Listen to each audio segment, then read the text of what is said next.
Shalom sahabat dikasih oleh Tuhan. Kita berjumpa lagi dalam Bina Iman GKI Klasi Solo bersama saya Pendeta Daniel. Mari bersama-sama kita siapkan hati dan pikiran kita untuk menerima renungan firman Tuhan pada hari ini.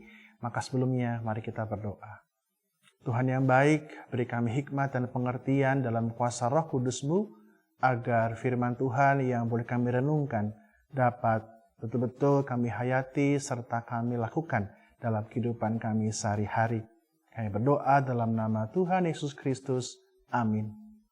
Para sahabat terkasih, mari bersama kita menyimak bacaan firman Tuhan pada hari ini yang diambil dari Mazmur 15. Mazmur 15 ayat 1 sampai dengan yang kelima. Saya akan bacakan untuk kita sekalian.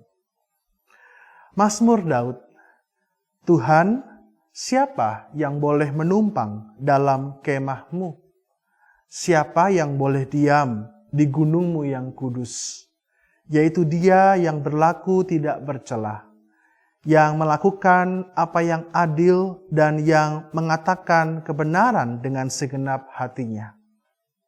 Yang tidak menyebarkan fitnah dengan lidahnya, yang tidak berbuat jahat terhadap temannya, dan yang tidak menimpakan cela pada tetangganya.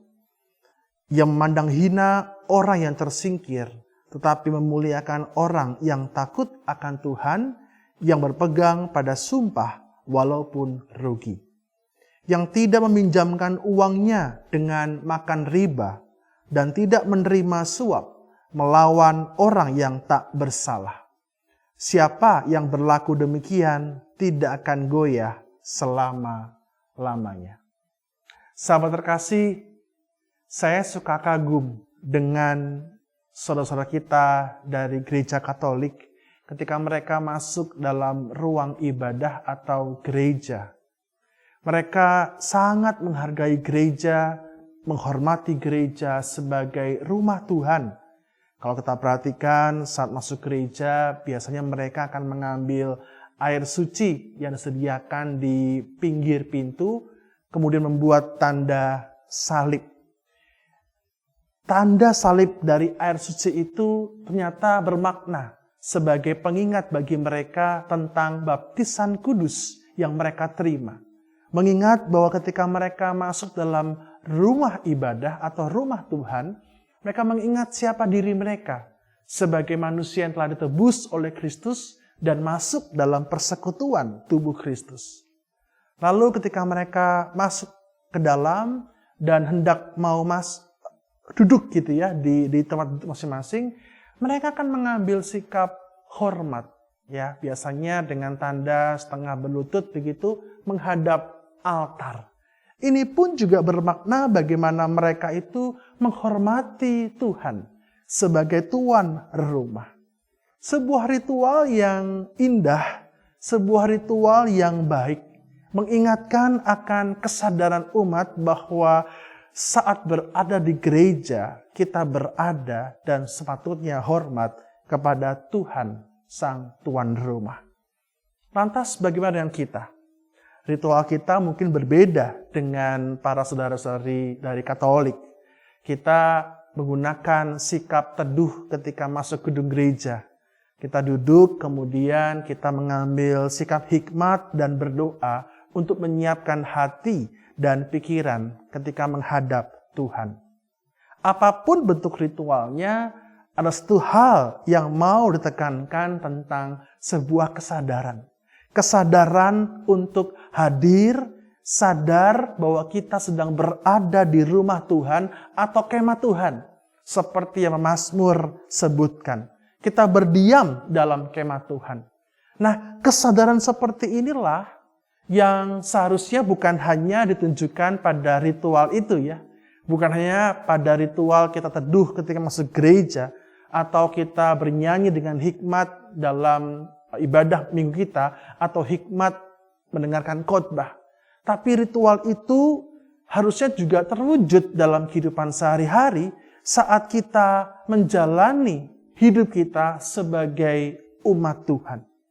Mazmur 15 yang tadi kita baca bersama-sama, bagaimana Mazmur Daud mengungkapkan sikap hidup sebagai umat Tuhan dalam ritual sehari-hari, dalam hidup sehari-hari, yang tidak berlaku bercela, yang mengerjakan keadilan dan kebenaran dengan segenap hati, yang mau menjaga lidahnya dengan bijak, tidak memfitnah, menjaga sifatnya, tidak berlaku jahat, menjaga matanya, tidak memandang hina. Nah, kalau kita perhatikan di ayat yang keempat dikatakan yang memandang hina orang tersingkir. Jadi ada satu kalimat yang unik di sini, ya. Memandang hina atau memandang rendah orang yang tersingkir. Apa artinya? Bukan berarti kemudian kita harus memandang orang-orang yang tersingkirkan ya, atau malah bersikap diskriminasi. Bukan itu maksudnya.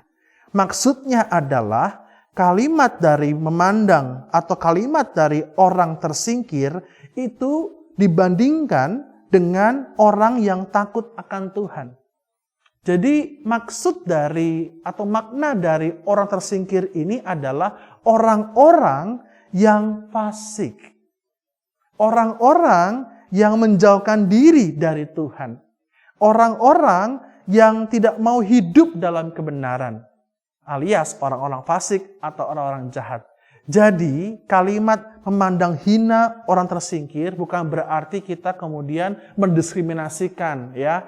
Atau kita menjadi orang-orang eksklusif yang tidak mau bergaul. Bukan itu. Tapi justru kita menjaga diri kita untuk tidak terpengaruh dengan perilaku yang jahat. Jadi menjaga mata kita justru untuk tidak memandang hina orang-orang yang terdiskriminasi, tapi kita memandang hina orang-orang fasik. Artinya adalah kita tidak terpengaruh dengan perilaku jahat. Kalau kita mau tarik dalam aplikasi sehari-hari tentunya bukan berarti kita kemudian menyingkirkan orang-orang yang berdosa atau kawan-kawan kita yang jatuh dalam dosa ya. Kita tidak terpengaruh oleh pengaruh jahat, tapi justru kita menolong mereka supaya mereka kembali, supaya mereka mendekat kepada Tuhan, supaya mereka merasakan kasih Tuhan dan mengalami pertobatan. Jadi hati-hati ya dalam membaca Mazmur ini, diperlukan penafsiran yang penuh hikmat. Intinya adalah hidup yang berintegritas, yang terwujud dalam perkataan dan perbuatan baik, yang memuliakan nama Tuhan, yang menjadi berkat bagi sesama. Ini adalah ibadah yang bukan hanya berhenti pada sikap hormat di gedung gereja, tapi juga berlanjut dalam kehidupan kita sehari-hari. Maka sahabat terkasih, selamat menjalani ibadah kita, bukan hanya di gedung gereja, tapi juga dalam keseharian kita, menunjukkan hormat kita, menjadi berkat bagi sesama kita. Tuhan menyertai kita. Amin.